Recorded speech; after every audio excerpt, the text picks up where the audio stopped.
Alors, c'est parti. Avant de vous expliquer comment est-ce qu'on peut faire pour retrouver toutes les mesures d'angle quand on possède trois côtés seulement, je voulais faire un petit rappel de l'aire d'un triangle qu'on voyait en deuxième secondaire. Donc, regardez l'exemple qui est ici. Là, je suis à la page 12 de ma théorie. Donc, quand j'étais en deuxième secondaire, ce qu'on vous a montré, c'est que pour trouver l'aire d'un triangle, c'était base fois hauteur divisé par 2. Dans un triangle, n'importe quel côté peut être la base, mais une fois qu'on a choisi notre côté, la hauteur qui va être relative à la base, ça va être l'espèce de, je vais dire, de longueur, de segment, qui va être perpendiculaire à la base, puis qui va avoir la même longueur que juste ce que je dois monter pour atteindre le sommet opposé. Donc, regardez les deux exemples qui sont là ici. Triangle de gauche, triangle de droite, c'est exactement deux triangles qui sont vraiment pareils. La seule chose que j'ai fait quand je l'ai fait imprimer à l'ordinateur, c'est que j'ai pris ce triangle-là, puis j'ai comme fait une petite réflexion comme ça, puis je l'ai ajusté. Mais le côté qui est à 10 ici est le même que celui-ci, ça c'est à 11. Bref, les deux triangles sont vraiment pareils. Je les ai juste disposés différemment pour qu'on puisse voir que peu importe la base que je choisis, quand je vais aller calculer la mesure de la hauteur, puis qu'après ça, je vais aller faire l'aire de mon triangle, ça va me donner exactement la même réponse. Là, de façon pratique, ça se peut qu'il y ait une petite différence parce que je vais arrondir au centième près, là. Mais si j'avais toutes les décimales, on verrait que ce serait exactement la même chose. Donc, je vais commencer avec le triangle de gauche pour que tout le monde soit plus à l'aise. Ici, j'ai un côté à 10, j'ai mon angle de 43 degrés, puis j'ai mon autre côté à 11. Comme je l'ai montré à mon dernier bloc de capsule, OK, je ne peux pas faire grand-chose avec ce triangle-là si, tiens, je vais me placer à peu près comme ça. Donc, il ne s'agit pas d'un triangle rectangle. Je ne peux pas travailler avec sin costan. Bon. Deuxième outil, est-ce que je connais un côté plus son angle opposé? Absolument pas.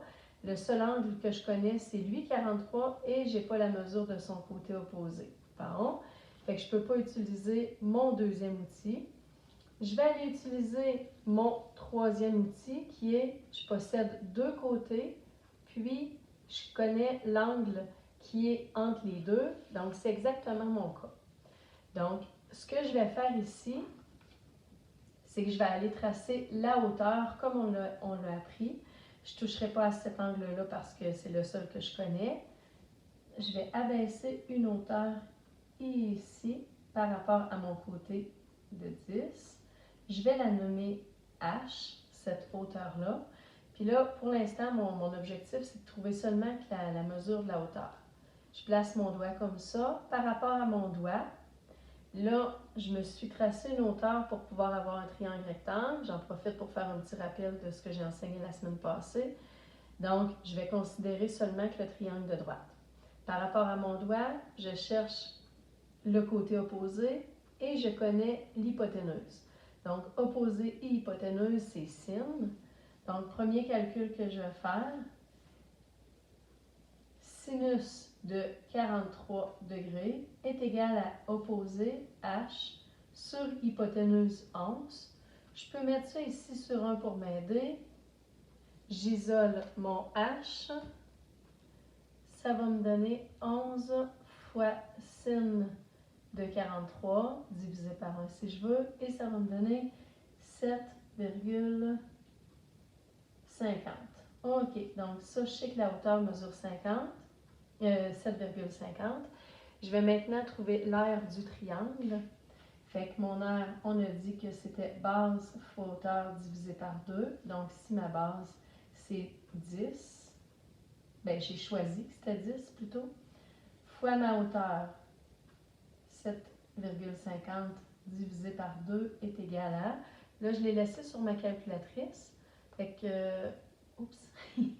Oui, non, c'est correct. Je l'ai laissé sur ma calculatrice. Donc, je ne vais pas l'arrondir, je vais laisser toutes mes décimales qui sont là. Donc, fois 10 divisé par 2, et ça me donne une aire totale de 37,51 centimètres carrés. Je recommence. Je vais faire exactement la même chose, mais un peu plus rapidement avec ce triangle-là. Donc, là, je connais deux côtés, l'angle entre les deux. Je ne peux pas utiliser mon outil numéro 1, je ne peux pas utiliser mon outil numéro 2. Je vais aller utiliser mon outil numéro 3. Donc, par rapport à mon angle, je vais aller choisir un autre angle, soit D, soit F. Pour aller abaisser une hauteur, on va la faire facile aujourd'hui. Tiens, comme ça. Je l'appelle encore une fois H. Quoique j'aurais pu, étant donné qu'ici j'ai mis H, on va aller écrire J, tiens, pour Julie. Subtil. OK. Donc, par rapport à mon doigt, je cherche l'opposé, j'ai l'hypoténuse, sin. Fait que, première étape, sin de 43 est égal à opposé J sur 10. J'isole mon J. Pour m'aider, je peux mettre ça ici sur 1. Donc, je vais aller isoler mon J. 10 fois sin de 43 divisé par 1. Et ça me donne 6,82. Bon, là, on pourrait angoisser. On pourrait se dire que tantôt c'était 7,5, puis là c'est 6,82, ça ne marchera pas pantoute. Mais non, c'est parce que là, ma base est différente. Fait qu'ici, ma hauteur est plus courte que tantôt, mais ma base est plus longue. Fait que ça devrait s'ajuster. Donc, base fois hauteur divisé par 2, je ne l'écrirai pas. Donc, ma base, 11, fois ma hauteur, ce que je viens de déterminer, 6,82, divisé par 2. Je garde mon 6,82 que j'ai ici, fois 11, divisé par 2. Et, quelle surprise, mesdames et messieurs, 37,51 cm². Oups! Exactement comme ce que j'avais obtenu tout à l'heure. Donc, ça, c'était mon petit rappel tout doux de 4e secondaire, mais c'est mon rappel de ce qu'on a enseigné en 2e secondaire, c'est-à-dire que quand j'ai un triangle, peu importe la base que je choisis, si je calcule bien la hauteur relative à ma base, en utilisant base fois hauteur divisé par 2, ça va toujours me donner la bonne réponse d'air, peu importe la base choisie.